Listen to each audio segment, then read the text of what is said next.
Daniel അധ്യായം 11.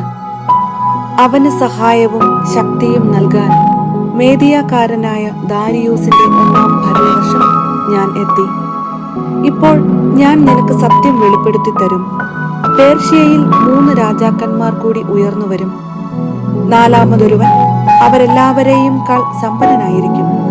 സമ്പത്തു മൂലം ശക്തനായി തീരുമ്പോൾ അവൻ എല്ലാവരെയും യവന രാജ്യത്തിനെതിരെ ഇളക്കിവിടും. പിന്നെ ശക്തനായ ഒരു രാജാവ് വരും. അവൻ വലിയൊരു സാമ്രാജ്യത്തിന്റെ അധിപനാകും. സ്വേച്ഛാനുസൃതം പ്രവർത്തിക്കുകയും ചെയ്യും. അവൻ ഉച്ചകോടിയിൽ എത്തുമ്പോൾ അവന്റെ സാമ്രാജ്യം തകർന്ന് ആകാശത്തിന്റെ 4 കാറ്റുകളിലും ലയിക്കും. അത് അവന്റെ സന്തതികൾക്ക് ലഭിക്കുകയില്ല. അവന്റെ പ്രാബല്യം പിൻഗാമികൾക്ക് ഉണ്ടാവുകയില്ല. അവന്റെ സാമ്രാജ്യം പിഴുതെടുത്ത് അന്യർക്ക് നൽകപ്പെടും. അപ്പോൾ ദക്ഷിണദേശത്തെ രാജാവ് പ്രബലനാകും. എന്നാൽ അവന്റെ പ്രഭുക്കന്മാരിലൊരുവൻ അവനേക്കാൾ ശക്തനാകും. അവന്റെ സാമ്രാജ്യം വളരെ വിപുലമായിരിക്കും. കുറച്ചു വർഷങ്ങൾക്കു ശേഷം അവർ സഖ്യം ചെയ്യും. ദക്ഷിണദേശത്തെ രാജാവിന്റെ പുത്രി സമാധാനം സ്ഥാപിക്കാൻ ഉത്തരദേശത്തെ രാജാവിന്റെ അടുത്ത് എത്തും. എന്നാൽ അവളുടെ പ്രാബല്യം നീണ്ടു നിൽക്കുകയില്ല. അവനും അവന്റെ സന്തതിയും നിലനിൽക്കുകയില്ല. അവളും അവളുടെ സേവകരും അവളെ അവകാശപ്പെടുത്തിയിരുന്നവനും വധിക്കപ്പെടും. ആ കാലങ്ങളിൽ അവന്റെ സ്ഥാനത്ത് അവളുടെ വേരുകളിൽ നിന്ന് ഒരു മുള ഉയർന്നു വരും. അവൻ ഉത്തരദേശത്തെ രാജാവിന്റെ സൈന്യത്തിനെതിരെ വന്ന് കോട്ടയിൽ പ്രവേശിച്ച് അവരോടെതിർത്ത് ജയിക്കും. അവരുടെ ദേവന്മാരുടെ വിഗ്രഹങ്ങളും അമൂല്യമായ പൊൻവെള്ളിപ്പാത്രങ്ങളും അവൻ ഈജിപ്തിലേക്ക് കൊണ്ടുപോകും. കുറെ കാലത്തേക്ക് ഉത്തരദേശത്തെ രാജാവിനെ ആക്രമിക്കുന്നതിൽ നിന്ന് അവൻ വിട്ടുനിൽക്കും. അപ്പോൾ ഉത്തരദേശത്തെ രാജാവ് ദക്ഷിണദേശത്തെ രാജാവിന്റെ പ്രദേശത്തേക്ക് വരും. എന്നാൽ അവൻ സ്വന്തം നാട്ടിലേക്ക് തിരിച്ചു പോകും. അവന്റെ പുത്രന്മാർ യുദ്ധം ചെയ്യുകയും ഒരു മഹാസൈന്യത്തെ ശേഖരിക്കുകയും ചെയ്യും. അവർ ഇരച്ചു കയറും. അങ്ങനെ വീണ്ടും അവന്റെ കോട്ടയുടെ അടുത്തുവരെ യുദ്ധം എത്തും.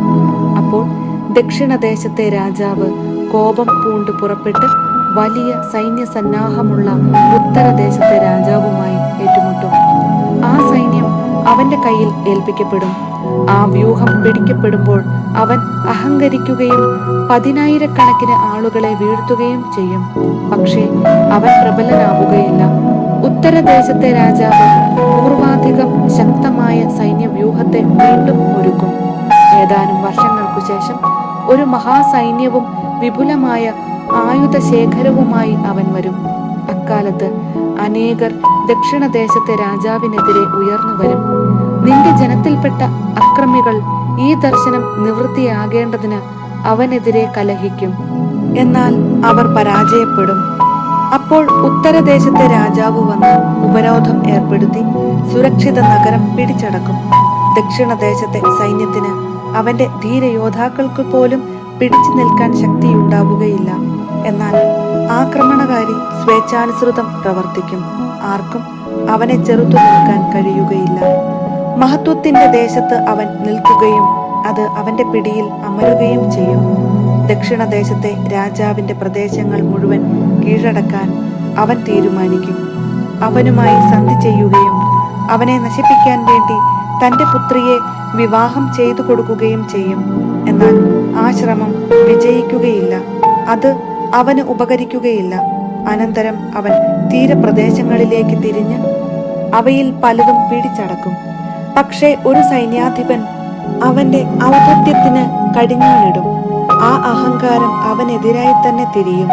അപ്പോൾ അവൻ സ്വന്തം നാട്ടിലെ കോട്ടകളിലേക്ക് മടങ്ങും. പക്ഷേ അവൻ കാലിടറി വീഴും. അത് അവന്റെ അവസാനമായിരിക്കും. പിന്നെ അവന്റെ സ്ഥാനത്ത് മറ്റൊരുവൻ ഉയർന്നു വരും. അവൻ മഹത്വത്തിന്റെ ദേശത്തുനിന്ന് കപ്പം പിരിക്കാൻ ഒരുവനെ അയക്കും. എന്നാൽ ഏതാനും ദിവസങ്ങൾക്കുള്ളിൽ അവൻ പരസ്യമായിട്ടോ യുദ്ധത്തിലോ അല്ലാതെ സംഹരിക്കപ്പെടും. അവന്റെ സ്ഥാനത്ത് നിന്ദ്യനായ വേറൊരുവൻ ഉയരും. അവന് രാജപദവി ലഭിച്ചിരുന്നില്ല. അവൻ മുന്നറിയിപ്പൊന്നും കൂടാതെ ചതിയിൽ രാജ്യം കരസ്ഥമാക്കും. അവൻ തന്റെ മുൻപിൽ നിന്ന് സൈന്യങ്ങളെ ഉടമ്പടിയുടെ പ്രഭുവിനെ പോലും തൂത്തുമാറ്റും. അന്ത്യ ചെയ്യുന്ന നിമിഷം മുതൽ അവൻ വഞ്ചനയോടെ പെരുമാറും. അനുയായികൾ കുറച്ചേ ഉള്ളുവെങ്കിലും അവൻ പ്രബലനാകും. മുന്നറിയിപ്പ് കൂടാതെ ദേശത്തെ ഏറ്റവും സമ്പന്നമായ ഭാഗങ്ങളിലേക്ക് കടന്നുവരും. പിതാക്കന്മാരോ പിതാമഹന്മാരോ ചെയ്തിട്ടില്ലാത്ത ക്രൂരതകൾ അവൻ ചെയ്യും. തന്റെ അനുചരന്മാർക്ക് അവൻ കൊള്ളവസ്തു പങ്കിട്ടുകൊടുക്കും. അവൻ ശക്തി ദുർഗങ്ങൾക്കെതിരെ ഉപായങ്ങൾ പ്രയോഗിക്കും. പക്ഷേ കുറെ കാലത്തേക്കു മാത്രമേ അത് വിജയിക്കുകയുള്ളൂ. ശക്തിയും ധൈര്യവും ഉണർന്ന് അവൻ ഒരു മഹാസൈന്യവുമായി ദക്ഷിണദേശത്തെ രാജാവിനെതിരെ വരും. ദക്ഷിണദേശത്തെ രാജാവ് വളരെ വലുതും അതിശക്തവുമായ ഒരു സൈന്യത്തോടുകൂടെ അവനെ നേരിടും. എന്നാൽ ചതിപ്രയോഗം മൂലം അവന് പിടിച്ചു നിൽക്കാൻ കഴിയുകയില്ല. അവന്റെ മേശയിൽ ഭക്ഷിക്കുന്നവൻ തന്നെ അവനെ നശിപ്പിക്കും. അവന്റെ സൈന്യം നിർമാർജനം ചെയ്യപ്പെടുകയും അനേകർ മരിച്ചു വീഴുകയും ചെയ്യും. ഈ രണ്ട് രാജാക്കന്മാരുടെയും മനസ്സുകൾ തിന്മയിലേക്ക് ചാഞ്ഞിരിക്കും. ഒരേ മേശയ്ക്ക് ചുറ്റും ഇരുന്നു കൊണ്ട് അവർ അസത്യം പറയും, പക്ഷെ ഒന്നും ഫലിക്കുകയില്ല. കാരണം അവസാനത്തിനുള്ള നിശ്ചിത സമയം ആസന്നമായിട്ടില്ല.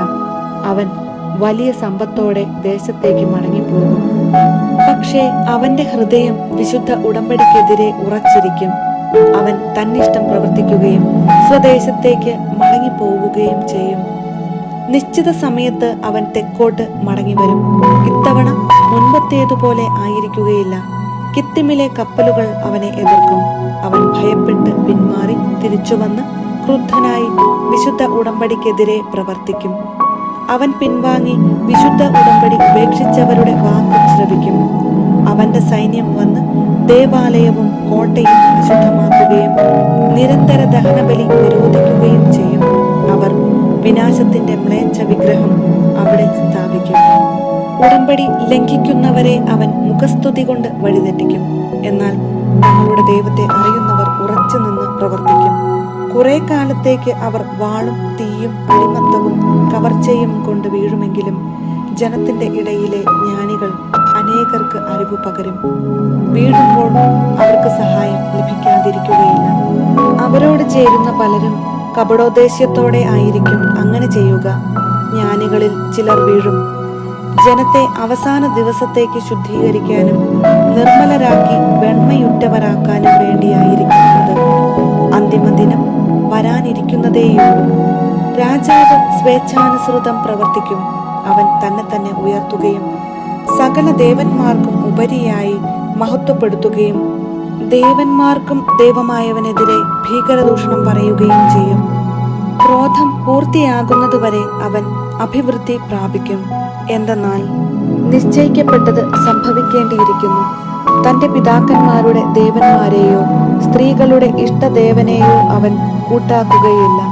എല്ലാവർക്കും ഉപരി തന്നെ പ്രതിഷ്ഠിക്കുന്നതിനാൽ അവൻ ഒരു ദേവനെയും വകവയ്ക്കുകയില്ല. അവയ്ക്കു പകരം അവൻ കോട്ടകളുടെ ദേവനെ ആദരിക്കും. തന്റെ പിതാക്കന്മാർ അറിയാത്ത ദേവനെ സ്വർണം, വെള്ളി, രത്നങ്ങൾ, വിലയേറിയ സമ്മാനങ്ങൾ എന്നിവ കൊണ്ട് അവൻ ബഹുമാനിക്കും. ഏറ്റവും ശക്തമായ കോട്ടകളോട് അന്യദേവന്റെ സഹായത്തോടെ അവൻ പൊരുതും. തന്നെ അംഗീകരിക്കുന്നവർക്ക് അവൻ വലിയ ബഹുമതികൾ നൽകും. അവൻ അവരെ അനേകരുടെ മേൽ അധിപതികളാക്കുകയും ദേശം വിഭജിച്ച് അവർക്ക് വിൽക്കുകയും ചെയ്യും. അവസാന നാളിൽ ദക്ഷിണദേശത്തെ രാജാവ് അവനെ ആക്രമിക്കും. പക്ഷേ ഉത്തരദേശ രാജാവ് രഥങ്ങളും അശ്വസേനയും അനേകം കപ്പലുകളുമായി ചുഴലിക്കാറ്റുപോലെ അവനെതിരെ ആഞ്ഞടിക്കും. രാജ്യങ്ങളുടെ മേൽ ഇരച്ചു കയറുകയും ചെയ്യും. അവൻ മഹത്വത്തിന്റെ ദേശത്ത് വന്നെത്തും. 10,000 ആളുകൾ വീഴും. എന്നാൽ ഏദോമും മൊവാബും അമ്മോന്യരുടെ പ്രധാന ഭാഗങ്ങളും അവന്റെ കയ്യിൽ നിന്ന് മോചിപ്പിക്കപ്പെടും. അവൻ രാജ്യങ്ങൾക്കെതിരെ കൈനീട്ടും. ഈജിപ്ത് ദേശം രക്ഷപ്പെടുകയില്ല. അവൻ ഈജിപ്തിലെ സ്വർണവും വെള്ളിയും മറ്റ് അമൂല്യ വസ്തുക്കളും സ്വന്തമാക്കും. ലിബിയക്കാരും എത്യോപ്യക്കാരും അവനെ അനുഗമിക്കും. എന്നാൽ കിഴക്കുനിന്നും വടക്കുനിന്നും വരുന്ന വാർത്തകൾ അവനെ അസ്വസ്ഥനാക്കും. അവൻ മഹാകോപത്തോടെ പുറപ്പെട്ട് അനേകരെ ഉന്മൂലനം ചെയ്യും. അവൻ തന്റെ രാജമന്ദിര സദൃശമായ കൂടാരങ്ങൾ കടലിനും മഹത്വപൂർണമായ വിശുദ്ധഗിരിക്കും ഇടയ്ക്ക് നിർമ്മിക്കും. എങ്കിലും സഹായിക്കാൻ ആരുമില്ലാതെ അവന്റെ ജീവിതം ഒടുങ്ങും.